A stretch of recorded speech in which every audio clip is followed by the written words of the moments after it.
आपल्या सगळ्यांच्या भेटीला तशा अर्थाने मुंबई की बेटी आज आल्या त्यांनी सांगितलं पहिल्यांदा वडापाव खाऊया. मला जुन्या आठवणी सगळ्या आठवतात.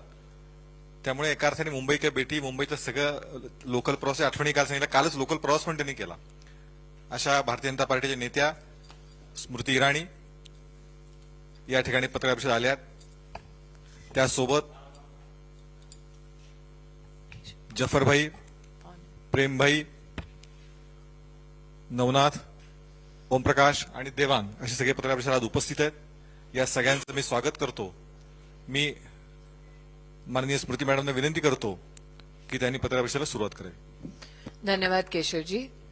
ये मेरे लिए सौभाग्य की बात है कि आज केशव उपाध्याय जी ने मेरा यहाँ परिचय दिया, जिनके साथ वर्षों से महाराष्ट्र में संगठन में सेवा देने का मुझे सुअवसर मिला है.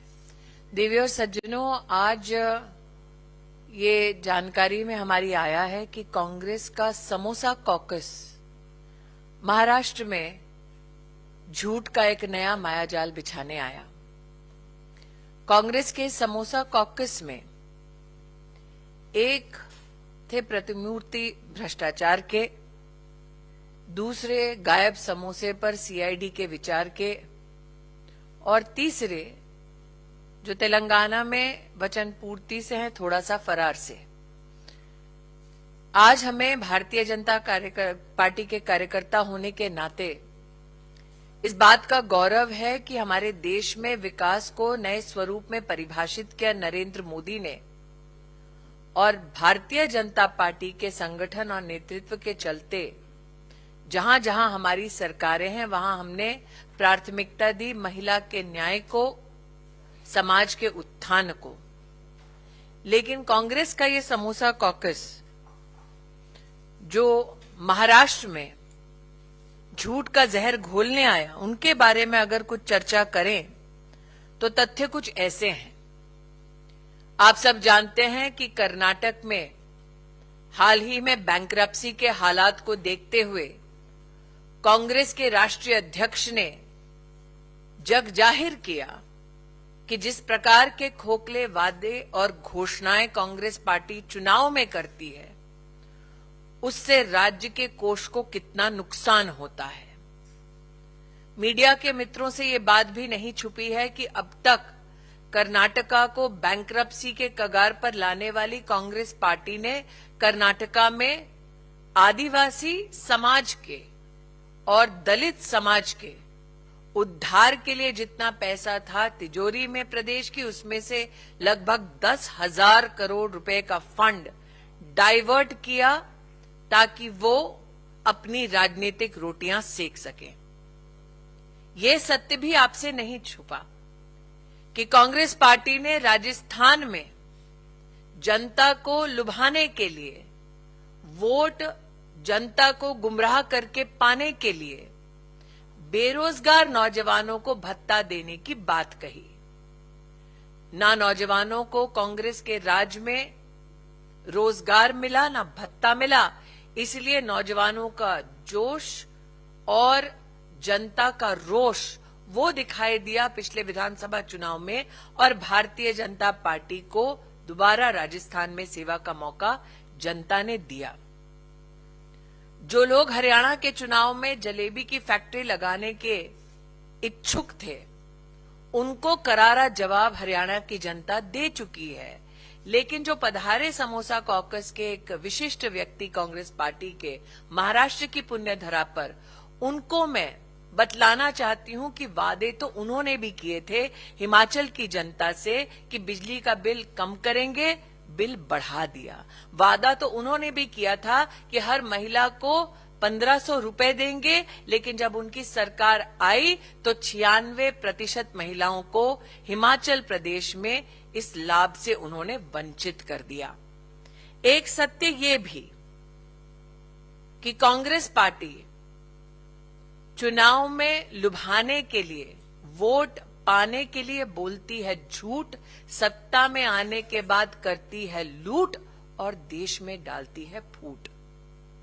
इसीलिए भारतीय जनता पार्टी के कार्यकर्ता जनता के मध्य में विकास के संदेश को लेकर जाते हैं, ये आह्वान करते हैं कि हम एक हैं तो सेफ हैं, और ये निवेदन भी करते हैं कि इस चुनाव में महाराष्ट्र को पुनः विकास के पथ पर अग्रसर रखने के लिए भारतीय जनता पार्टी को जनता अपना आशीर्वाद दे। इस विश्वास को देखते हुए मुझे लगता है कांग्रेस के समोसा कॉकस का महाराष्ट्र की जनता के प्रति जो संदेश था, महाराष्ट्र की जनता उसे ठुकराएगी और भारतीय जनता पार्टी को अपनाएगी। I'll now open the floor for questions. English मध्ये बोलायचं आहे का? ती केशवजी बोलते. Yes. Sanjay Raut recently said in a direct counter to PM Modi, he said यहाँ safe नहीं बल्कि जब बीजेपी और मोदी जी महाराष्ट्र में आते हैं, so the people start feeling even more unsafe. So they said that we have to weed out and uproot BJP entirely from the state. What are your thoughts on this? I think that a political organization which has not based its discourse on development will attack Prime Minister Modi on non-issues. Today, the Bharatiya Janata Party and its representatives, its leaders, are publicly and vehemently stating, let's talk about the economic issues, social issues that are confronting the people of Maharashtra. I am proud to say that irrespective of the vile abuses Prime Minister Modi had to face, specifically from this one individual, he has come back to office for the third time as the head of the government in India. That depicts the people's faith and confidence in Prime Minister Modi's leadership, and that also depicts how disdained people are about such malice that Prime Minister Modi has had to face, specifically from this individual.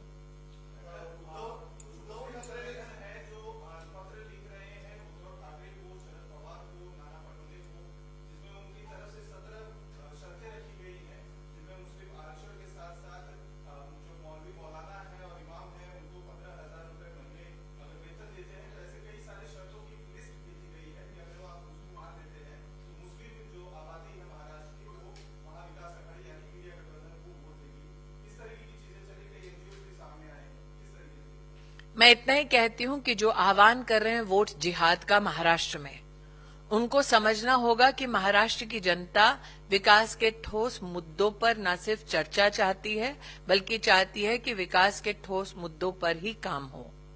आज जब Bharatiya Janata party का नेतृत्व अथवा Bharatiya Janata party का कार्यकर्ता महाराष्ट्र के साथ साथ देश भर में अपनी सेवा देते हैं, और नरेंद्र मोदी का 10 साल का अगर आप प्राइम मिनिस्टर के नाते रिकॉर्ड देखें, तो उन्होंने जब कोई पक्की सड़क बनाई तो उसको किसी समुदाय विशेष, किसी धर्म विशेष को समर्पित नहीं किया। उनका एजेंडा पिछले 10 सालों में और आने वाले उनके पूरे कार्यकाल के लिए यही है, सबका साथ और सबका विकास। जो लोग समाज को बांटने की अलग अलग व्यवस्थाएं कर रहे हैं, वो मात्र वोट की फिराक में है, विकास की फिराक में नहीं।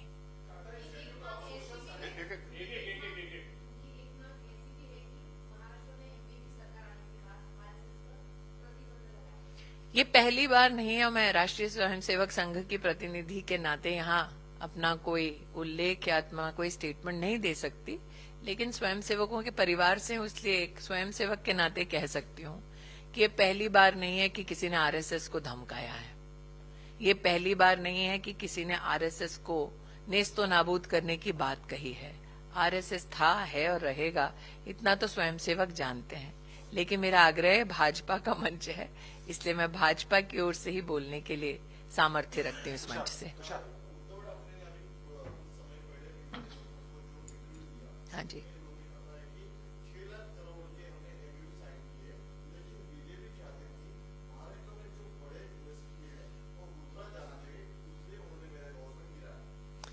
देखिए, मैं इस प्रकार की तथाकथित ख्याली बातों पर टिप्पणी करके ना वोटर का उद्धार कर सकती हूँ, ना आपका कल्याण कर सकती हूँ। मेरा ये मानना है कि लीडरशिप का सही टेस्ट है कि जब आपके पास इस प्रकार की परिस्थिति में दायित्व है, तो आप उस दायित्व का निर्वहन कैसे करते हैं। नरेंद्र मोदी 20 साल सतत एक संवैधानिक पद पर रह के मुख्यमंत्री और प्रधानमंत्री के नाते विषम परिस्थितियों में भी विकास कर पाए। आपको याद दिलाती हूं, 10 वर्ष उनके कार्यकाल के गुजरात में मुख्यमंत्री के नाते ऐसे बीते जब कांग्रेस ने केंद्र में हर सरकारी तंत्र का इस्तेमाल किया था कि उनको पूरी तरह से राजनीतिक दृष्टिकोण से, सामाजिक दृष्टिकोण से खत्म किया जाए। फिर भी विकास के पद पर मोदी अडिग थे। तो इसीलिए मेरा ये मानना है कि जिसकी मंशा होती है विकास कार्य करने की, और अगर वो व्यक्ति अडिग होता है तो उसे कोई कहीं भी अस्थिर कर नहीं सकता। उन्होंने यह भी कहा कि 10 साल का शासन केंद्र में है और राज्य में है, तो बीजेपी को क्यों कहना पड़ता है एक केंद्र से है? क्योंकि एक इवॉल्विंग डेमोक्रेसी में बार बार लोगों को सचेत करना हमारी जिम्मेदारी है। और मैं तो स्तब्ध हूं कि वो लोग जो हिंदुइज्म, हिंदुत्व, हिंदू और हिंदुस्तान पर बार बार शब्दों से प्रहार कर रहे हैं, उन्हें चिंता इस बात की है कि हम समाज के संरक्षण की चिंता क्यों कर रहे हैं। Tata institute of social sciences की स्टडी आई है जिसमें ये कहा गया है कि 2051 तक मुंबई में जो हिंदुओं की आबादी है वो 54% कम हो जाएगी। इस रिसर्च रिपोर्ट को आप किस तरीके से देखते हैं, क्योंकि बीजेपी इसमें ध्यान कर रहा है। मैं इतना ही कहूंगी बार बार कि जब हम सामाजिक संरक्षण की बात करते हैं तो उसमें समाज के कई कल्याणकारी विषयों पर चर्चा तो करते ही हैं, लेकिन समाज की विशेष रूप से सुरक्षा की भी चिंता की जाती है। भारतीय जनता पार्टी ने संवैधानिक पदों पर आसीन हमारे नेताओं से यही अपेक्षा की है कि सर्वधर्म, सर्व पंथों का सम्मान हो, सभी का एक साथ विकास हो। जहां तक कि भाजपा की बात है तो मैं निश्चित रूप से कहूंगी कि हम जानते हैं कि कांग्रेस पार्टी की विशेष रुचि रहती है कि हमारा समाज, हमारा समुदाय बटे ताकि उनका वोट बढ़े। वो वोट की राजनीति कर रहे हैं, हम समाज को और देश को संरक्षित रखने की राष्ट्र नीति कर रहे हैं। ये फर्क है। और ऐसी सारी रिपोर्ट्स जो हमें चिंतन पे या मंथन पे करने के लिए मजबूर करती हैं, मुझे लगता है they inform us better for us to perform better. पीछे से कोई क्वेश्चन, मराठी में कोई क्वेश्चन?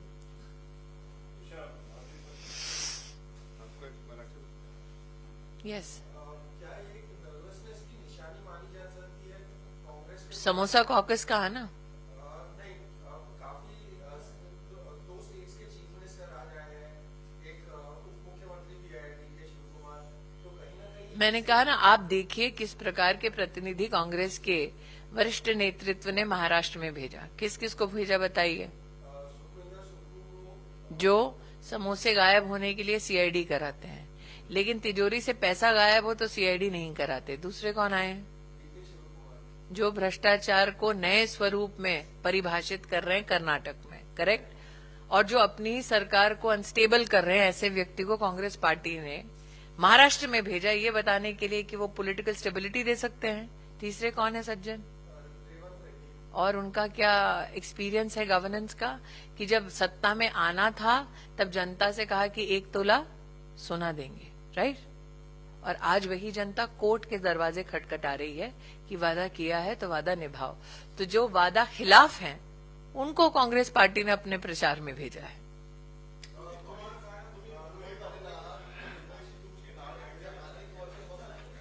अनेक वर्षांपासून जोडले गेलेले आहे, तर तुम्ही मराठीत काही उद्धव ठाकरेंना उत्तर द्याल का? उद्धव ठाकरेंनी असं म्हटलंय, मोदी आणि शहांची भाजपवरची पकड होती ती आता दिल्लीवर चाललेली आहे. मी आता भाजपा सहित जे महायुतीचे प्रमुख पक्ष आहेत त्यांच्या विरोधात उभा आहे. देखिए, जो लोग भारतीय जनता पार्टी के कार्यकर्ता को इन शब्दों से परिभाषित करते हैं कि हमारी पकड़ है हमारे संगठन पर, वो भारतीय जनता पार्टी के कार्यकर्ता का स्वभाव नहीं समझते।